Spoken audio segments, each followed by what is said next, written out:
Multi-axis combination automatic drilling machine. Multi-head drilling machine for automobile aluminum.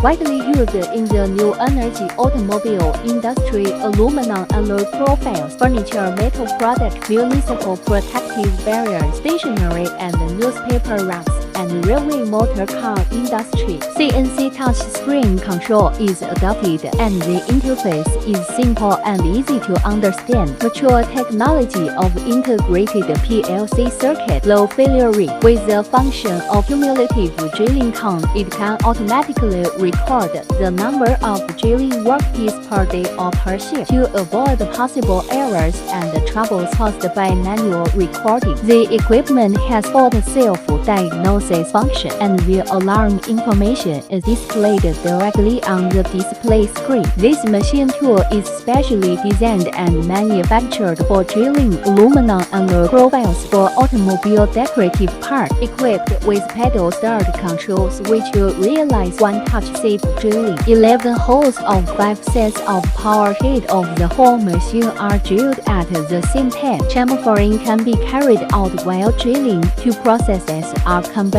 into one, which is efficient and fast. 12,000 high-speed power head is used for drilling, and the whole wall of aluminum profile is smooth and free of burrs on both sides. Multiple holes are drilled simultaneously and efficiently to solve the problem of low efficiency and high cost of machining centers. The machine has the following 3 advantages. 1. Improve efficiency by 600%. 2. No programming and simple operation. 3. Easy to learn and understand. Ordinary workers can operate the machine without basic knowledge.